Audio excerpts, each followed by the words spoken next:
Greetings everyone and welcome back to the Gods of Grip YouTube. It's been a while since I posted a video. Basically the hole on my phone broke, so I wasn't able to film any videos, but now I'm back with a new phone. It's working, so prepare to be sick of seeing my face. But hopefully I can fill you with some gripping knowledge about a variety of grip tools, different lifts, all that good stuff. We've got the main man, Chris Evans, editing the videos. He's been working on all the Grip Wars videos that we filmed earlier in this year. I think we've got like 6 episodes filmed already.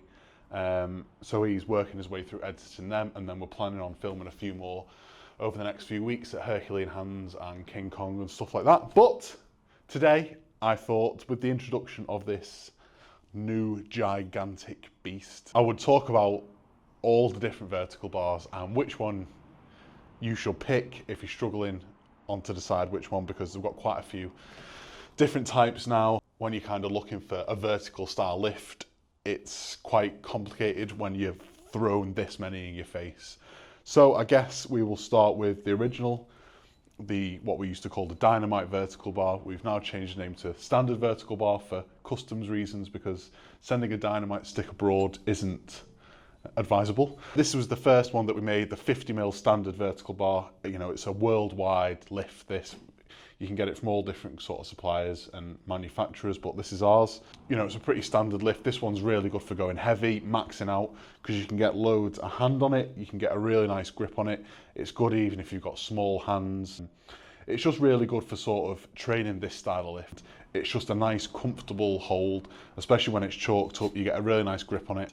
You know, the top weight for like the top guys is like 140 kilos plus on this implement. Then if we go 10mm up, we've got the Mega vertical bar, which saw its debut in the Grip League this year. It was in the Grip League final and it was for reps. Again, this is like a really nice sort of sized implement. Even if you've got quite small hands, it does fit in the hand quite well. This is probably where it starts to border on being a big hand lift or an open palm lift, as what we'd say, which leans more to support grip. With the narrow one, you're sort of getting a lot of crush grip as well as support grip, but this you're kind of leaning towards bordering on a wider grip. Then we've got the Ultra, which we thought was going to be the biggest one. This one has its debut in competition at the Gruesome Grip Off, which is just a horrendous set of events for that, but it's great fun. This is really big. As you can see, I've got big hands, and even this feels quite uncomfortable to hold almost. You know, I think I maxed out maybe about 80 kilos on this versus, you know, around 140 on the small one. So the sort of drop off is quite quick, but it's actually really good for training your wrist, this one. So you'll notice when you're grabbing the smaller vertical bar, you'll notice you're engaged sort of higher up on your forearm. And when you're grabbing the bigger ones, you'll notice it's more wrist engagement. So the smaller ones are better for sort of building up strength and power, whereas the bigger ones are better for building up your wrist strength, your stability, especially with the Omega one, which is this. It doesn't feel that bad. I don't know if it is because I've got giant hands, but it doesn't feel that bad. I'm getting, you know, well over halfway around it.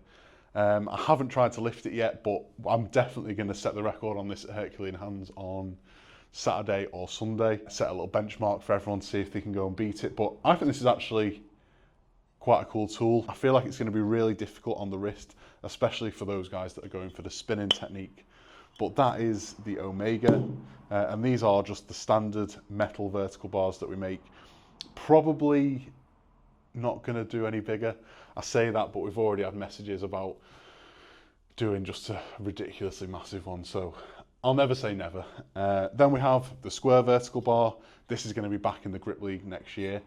It's a really nice lift, this. It's not quite as comfortable as the regular Dynamite stick, but it fits well in your hand, and you can work a position where it fits in, like, you know, like a crease of your hand.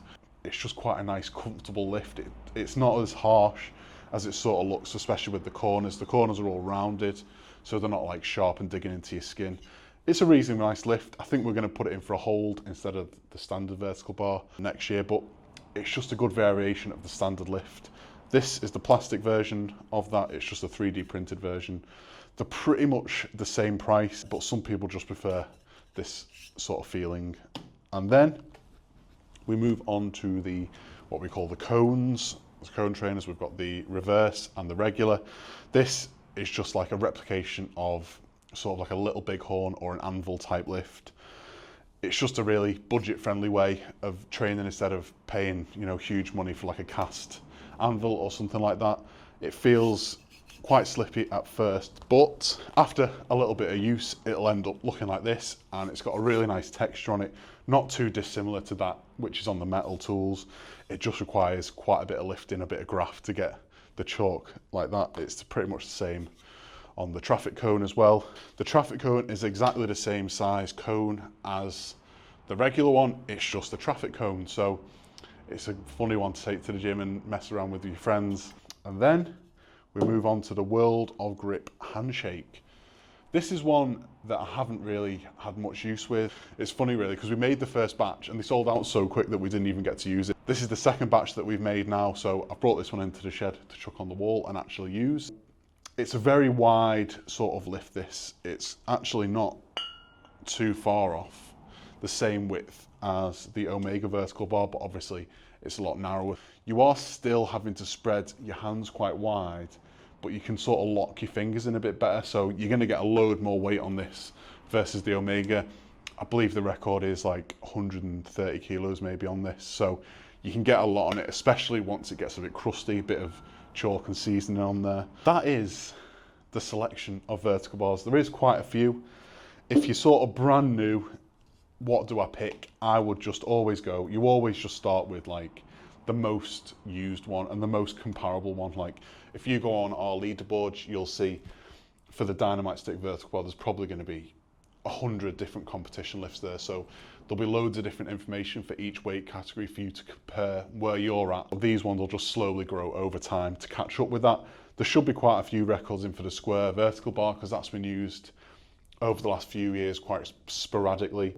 You know, if you're looking for a different challenge, you're looking to build up a bit of wrist strength, then you're probably going to go for one of the thick ones. I'd go for the Mega over any of these at first, just so you can get used to that sort of thing. Work on your technique, get the lifts going, and let me know which one's your favourite. Thank you very much for watching, and I will see you soon.